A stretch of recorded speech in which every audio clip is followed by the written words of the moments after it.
This is a statement following today's chaos, looting, violence, and disruption of transport during protests against the fuel prices this Monday, 18th of May 2026.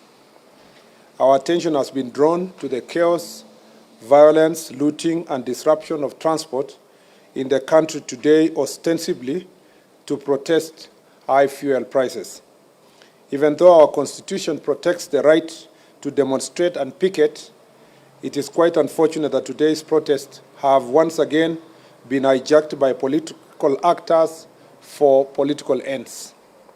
Whereas we take cognizance of the fact that fuel prices have risen significantly as a result of ongoing global political crisis, looting, violence, blocking roads, and vandalizing public and private property can in no way bring down the oil prices. If anything, the disruption of transport and closure of business can only worsen the situation.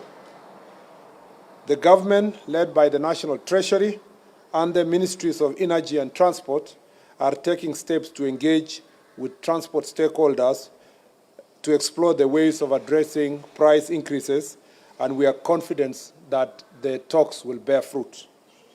We are, however, concerned that although most parts of Kenya were peaceful, criminal elements in some parts have been mobilized and deployed by rogue politicians to target government projects, property, personal property, pro-government, and also property of pro-government leaders.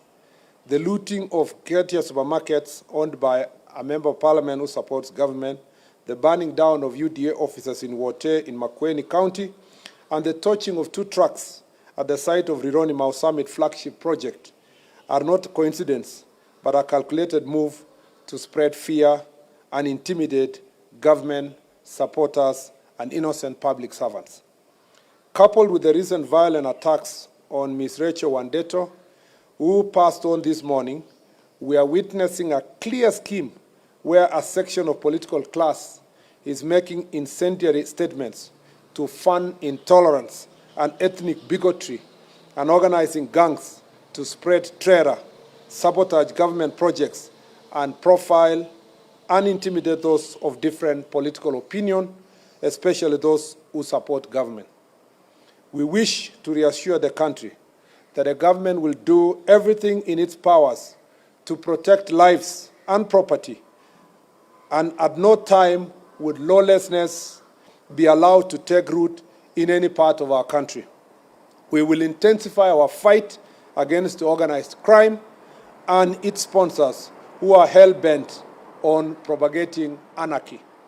The full force of law will be brought to bear on the organizers of today's violence and wanton destruction of property.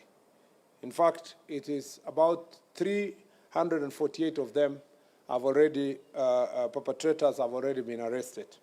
It is quite unfortunate also that 4 Kenyans in today's violence, which also saw more than 30 people, it's unfortunate that we lost 4 Kenyans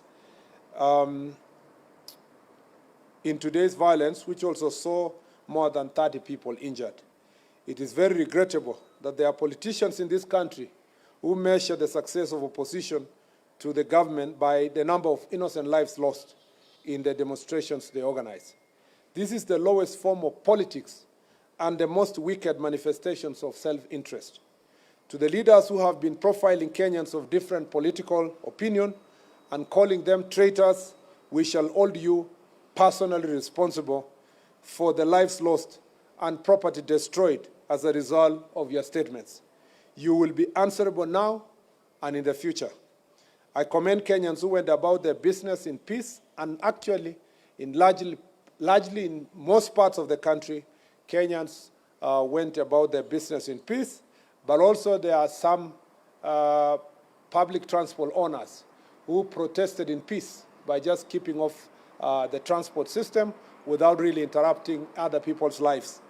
And we regret, in some cases, disruption of transport and businesses that have been looted, including a supermarket in Naivasha which, as by the time we were coming here, was still facing invasion by goons. Let us remain calm as Kenyans, as relevant government agencies address the issue of fuel prices. To those traveling, our security agencies are under instructions to ensure our safety. All the roads that were blocked have now been cleared. All part of Kirinyaga. There was an attempt in Rongai and in Kitengela, and a particular attempt in Kakamega to invade.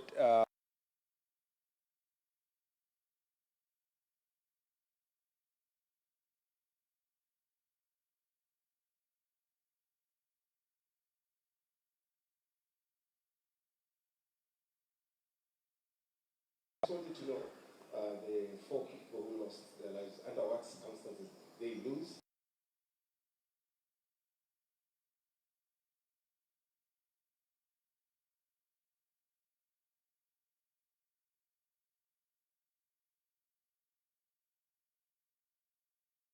As for those who lost their lives, investigations are ongoing. It will establish exactly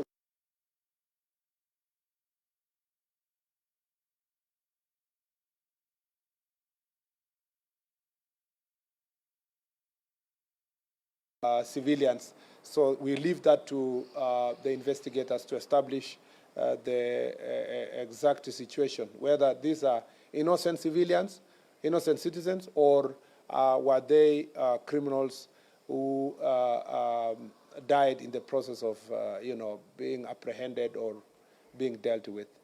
And on the question of oil prices, as you may be aware, there is an ongoing meeting now between the ministries of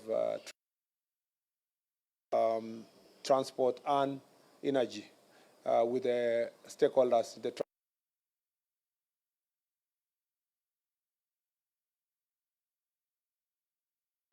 and the way forward on the question of oil prices. But, nobody is a visitor in Jerusalem.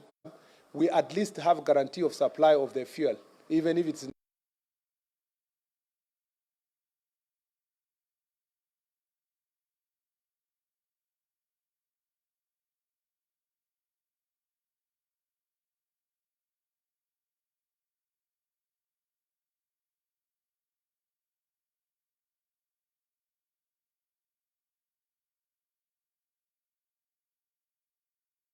and I did it on the floor of the Senate. But you should give us credit that no life was lost during that time, during that agitation, that we never organized a protest. We never agitated for Matatu sector to stop transport. In fact, I dare say that the leaders of Matatu industry at that point in time never protested against the government. So the question you should be asking yourself, why did they feel that it was okay to understand President Uhuru Kenyatta, but when it is President William Ruto, they should go to the streets? You should ask yourself, why did they not stop their vehicles just less than 4 years ago? And why is it that in the administration of President William Ruto, they have stopped their vehicles from coming to the streets? There must be something. There must be a certain level of profiling that applies to William Ruto that does not apply to President Uhuru Kenyatta. And the guess is as good as, your guess is as good as mine. If you will give us credit for those who were opposed to the administration that time, you must give us credit for using constitutional means and using the floor of the House and giving alternative suggestions to how to handle the fuel crisis. We never organized one protest, no life was lost, no supermarket was looted, no person was targeted to be killed as a result of the higher fuel prices less than 5 years ago. So I am very proud of my record and the statements I made in the Senate just about 5 years ago. And I'm very proud of how President William Ruto handled his opposition to how government was running its affairs in the last 5 years. I wish current opposition would emulate him instead of organizing violence and so forth. And I am just asking the most simple thing. Please, the transport sector, the way you understood President Uhuru Kenyatta and never went on strike just less than 5 years ago, that is the same way you should understand President William Ruto because he's in office. Number two is that how can we ensure that in future protests do not lead to loss of life? It's just by ensuring that protests are protests. They are not criminal activities, acts of crime, looting, robbing people of their property, burning of property.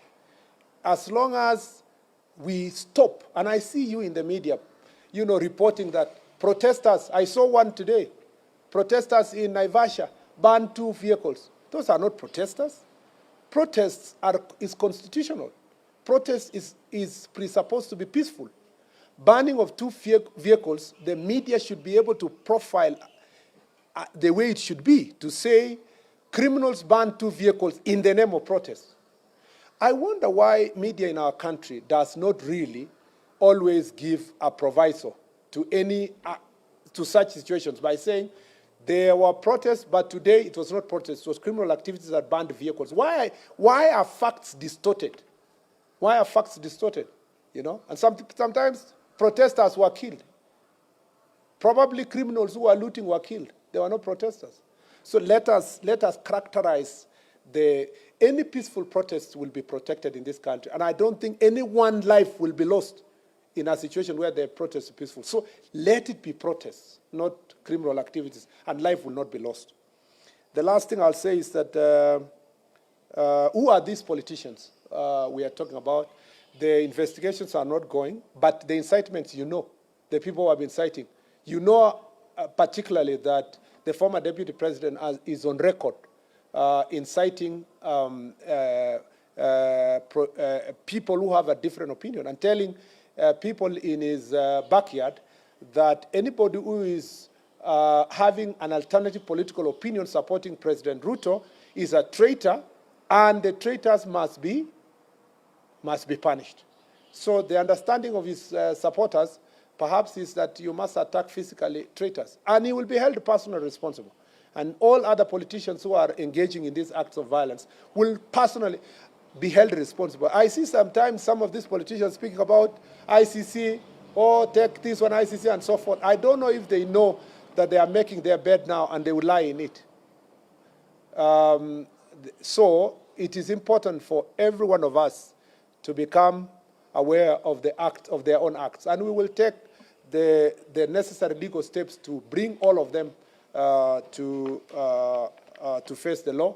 I know even the banning of the UDF officers in Wote, in Makueni, was organized by politicians, and the investigations are not going. So just give the DCI a few more hours, and those who are personally responsible will be held to account. I think I have answered all the questions. Yeah, I'm seeing somebody somewhere there. Yes, last one. Sorry, because you guys also indulged us by waiting for over an hour. I am indulging you by taking more questions.